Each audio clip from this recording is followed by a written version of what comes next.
Hey, what's up everybody? In this video, I'm going to be talking about the glaring differences between Instagram, Facebook, and Twitter.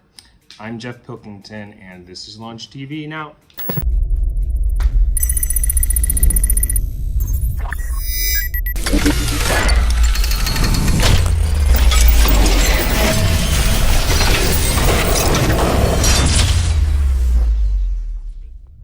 and welcome back. So a lot of people that are active on social media or using it for their business or using it for fun or whatever they're using it for, want to know what the core differences are between Facebook, Instagram, and Twitter. And how do you know what to post on one and not what to post on the other, and you're confused and you don't know what to post or when to post or why to post or what the differences are between the three.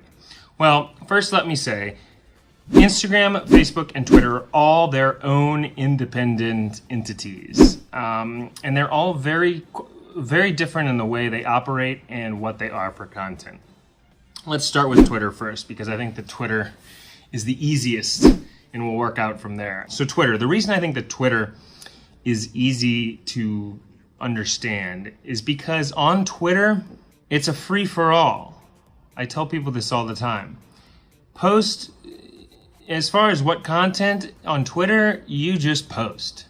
If you have any doubt about posting, eating breakfast, go ahead and post it. Because the way it operates is it's a stream of thought. I kind of look at Twitter like, it's almost like public email, the way in which it corresponds and talking to people and sharing your life. But it's built that way. It's built to be quick, just tweets, just one after the other. So there's really no limit on that. So you can post whatever you want on Twitter and just keep your feed going. The more the merrier. That's kind of what the platform represents, is communication, quick. So post whatever you want. And also, it's built for messaging. So, message people, reach out, communicate. It really stresses that back and forth of communication and talking to people. And, it's almost kind of like a pulse of communication in our society. So with Twitter and your social media, just have fun with it. Just go. It's the easiest. It's the most open. You can post what you want, when you want. Just go.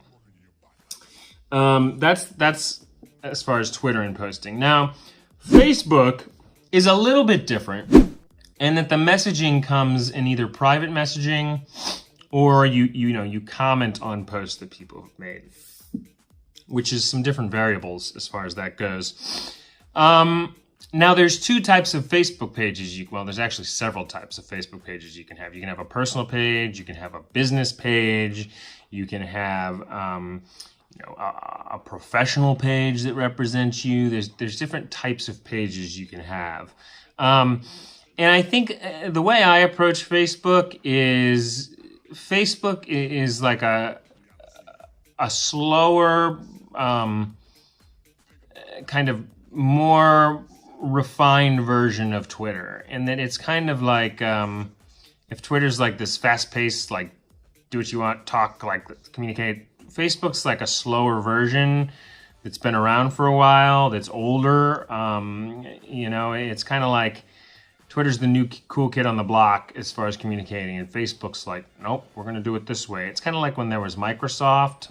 Microsoft's kind of like Facebook, and then along came Apple, and then everything got quick and cool and fast. So that's kind of what Twitter became. So, I would post main things on Facebook, like main things in your life that are important to you. It can be, articles about something you did or something you wrote or something that means something to you. And then just personal things you can post too. But you don't have to post every little thing. Twitter, you can kind of post every little thing and it doesn't really matter too much. Facebook, I would leave the little things out and I would post the stuff that's important to you, kind of the bigger stuff, and then comment on people's posts and let them comment on yours. So it's kind of like if Twitter's post anything you want, Facebook's kind of just a little bit scaled back, post the more important stuff, but you can still post, several times in the day on Facebook and it's fine. Like, don't worry about that. So more refined version. And then Instagram, let's get into Instagram, which really is the trickiest of the three beasts, of the three dinosaurs. Because Instagram, you know, it's the newest of the three, and they've got these different frames. I mean, Facebook has live video, and I think so does Twitter now too. Yeah, Twitter has live video, and you know, connected to Periscope and such. But the big thing with Instagram is because there's your post, which is your wall, and then there's also Instagram TV now, and then there's stories, and people have trouble differentiating between the three. Now, what you need to know about Instagram, and this is critical, is everything you're posting, Twitter, fast-paced, this, that, this, going on. Instagram stories is that. So what you're posting on your Twitter, you can put on your Instagram stories. Like, Instagram stories is kind of like Twitter for Instagram, you know, without the, you know, public communication as much. It's kind of like a more visual photo version of Twitter. Instagram stories is like a visual photo version of Twitter. So everything you're putting on your Twitter, that can go on your Instagram stories, okay? Now Instagram, now let's talk about Instagram wall for a second. Instagram, the wall on your Instagram should be the most main important things that you like or that have happened to you that you want to share. So it shouldn't be, you know, your Instagram wall should be the most narrow of it all. You know, if you're posting 4 or 5 times a week on Instagram wall, you're good. You're good. 4 or 5 times a week, doing great. Even 3 times a week is okay. You know, you don't need to post 15 Instagram posts a week. It's just, you don't. 4 or 5 is good, 6 is good. But keep those stories rolling in. Like the stories is for 10 times a day. Stories, have fun with it. Do as many as you want. Instagram is more of kind of your overall visual, you know?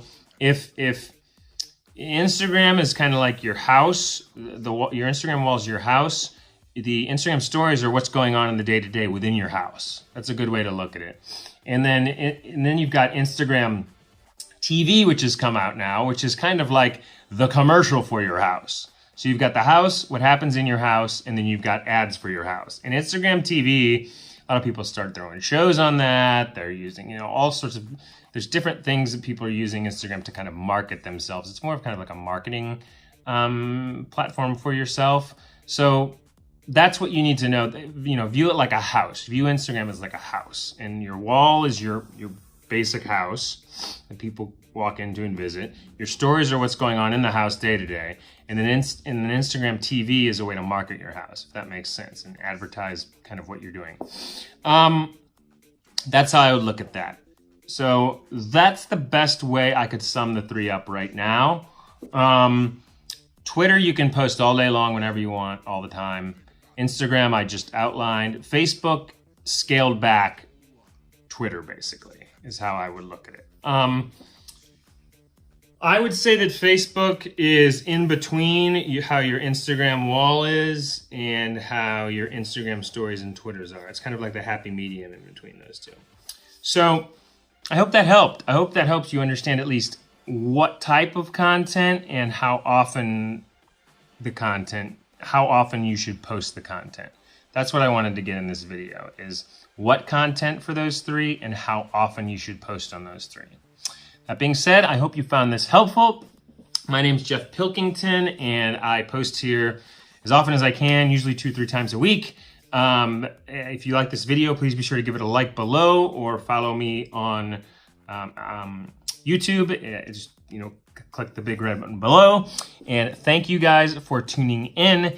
I'm Jeff Pilkington. This is Launch TV. Have a wonderful day. Bye.